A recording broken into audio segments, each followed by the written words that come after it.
This copyrighted telecast may not be reproduced, retransmitted, or used in any form without the authorized written consent of NASCAR Broadcasting. NASCAR would like to thank all of our loyal fans for your continued support, and we hope you enjoyed today's broadcast. Is the best name for these Cup drivers that come down to the trucks. With more, Ray Dunlap.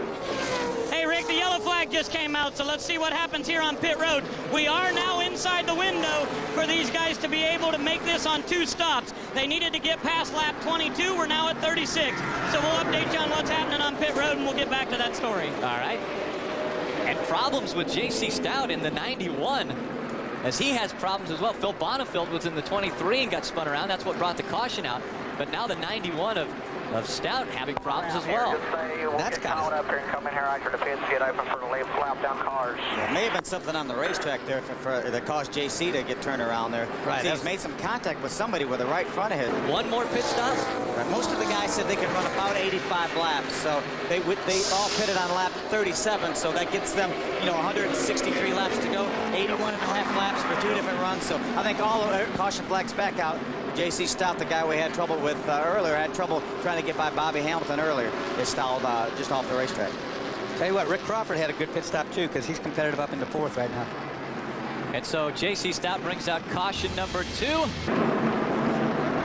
Welcome back to New Hampshire. Today is race number 18 of 25 for the NASCAR Craftsman Truck Series. Wanted to give you an update on the crew member there for Carl Edwards' team. It's Mike the Rabbi Freeman that got hit, the gas man, who works for Jeff Burton on the number 99 Sitgo team. They have put him on the stretcher, taken him to the infield care center. Mike was complaining about leg pain and also about his hip. So we'll try to give you more updates as we know them. Again, Carl Edwards coming in a little bit fast, locks him up, and the back end slides around and catches him right there. It actually knocked the tire. Tire got him. Yeah, Tire's what got him. Really got him. That tire weighs about, what, 70 pounds, Dorsey, something like that? So. Yeah, and the guy holding, he had it between. Welcome back to Loudon, New Hampshire. You see the 59 of Robert Presley with damage to the front of that. We are under caution number 3, and this is why. In front, they're getting a little bit loose. The 98. Oh, Jared Roby. Nowhere to go at all. I mean, he just trapped Robert to the top side. Watch it here again. Yes, he's down on the bottom of the racetrack, got loose, got into Bobby Dowder. Around he went. Robert Presley had already committed to the outside. Absolutely nowhere to go. Having quick pit stops. And why we're under caution is because the 98 of Jared Roby had slowed trying to get into the pits, and you see him up there. He's trying to get down, but nobody is going to allow him because they're all racing. And so he gets stuck out and can't get into the pits. And so he decides to move down on the low side of the track, and because he wasn't off the track in time, they bring out the 5th caution. And what's funny about this, actually takes the lead. Well, he'll have before he'll tie Kurt Busch, Yep. who got 4 wins in his rookie season back a couple What a years season ago. he's had. And so we've talked about how Jimmy Spencer wasn't sure if he could make it on fuel, and looky here, the 7 having Caution. problems. Caution is out. That's going to close things up. It's going to give these guys a little cushion on fuel, but it's going to put Carl Edwards, who is extremely fast, right on Jimmy Spencer's bumper. Caution number 7 comes out here at New Hampshire. Here. See him coming off the corner right there on the inside of Terry Cook. Got a little bit sideways, trying to stay off of Terry Cook. Slid down, made contact on the inside wall. Hits hard on the inside wall. We'll take another look at that as we will come back to racing action here at New Hampshire and find out if anyone does pit strategy to win this race. All these guys are going to be able to make it. They had said earlier Carl Edwards was confident that he could make it. The Fords have, in previous races, shown that they have better gas mileage. Now the Dodge of Bobby Hamilton trying to race hard with Carl Edwards, and he gets sideways again. But Bobby Hamilton currently in 3rd position, and could fuel be a problem with him? You're all confident that you can make it to that fuel pressure gauge starts dropping off, coming off the corner, down from 5 or 6 pounds down to 1 or 2 pounds. Then you know you're in big trouble. Got to let you know, Travis Kvapil has worked his way all the way up into the 8th position. He restarted this race 16th or 17th. He's worked his way all the way up to 8th as we look at crew chief Dennis Conner for Jimmy Spencer right there. Now, the last time we saw Dennis Conner not run happy hour was at Dover, and he won the race with Jason Leffler. Well, and something that could happen right here is that Jimmy Spencer could win $10,000 for his crew, because the Craftsman win from the pole award could go out to Jimmy Spencer because he started on the pole. Look at that big goose egg. 21 races.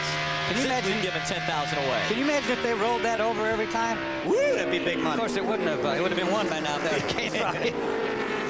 Look at Carl Edwards on the top side, still holding up Bobby Hamilton. I am really impressed that he can do that, quite honestly. Oh my gosh.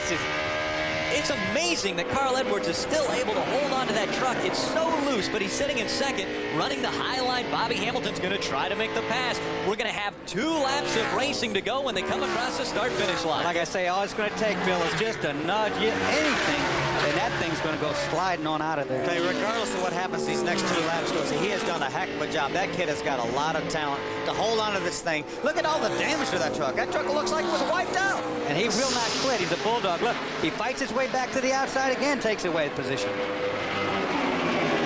Brendan Gaughan working on Setzer on 46 and 862 right there. Be coming down for the white flag this time, Rick.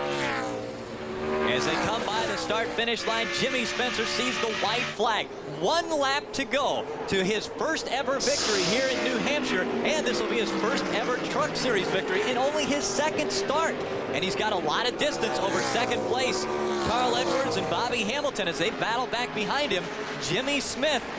Jimmy Smith is going to be very happy for Jimmy Spencer. Brendan Gaughan, the point situation, guys, on the outside of Dennis Setzer trying to wrestle away that position, and I think he's going to get it. That's 5 points right there. Out of turn number 4, Jimmy Spencer gets the checkered flag at the New Hampshire 200. What an awesome job. What a job, boys. I don't know who got Setzer or Gaughan. I mean, that was a photo finish. I think Setzer got back by him, but hey, all these guys made it on fuel, so I was wrong, Rick.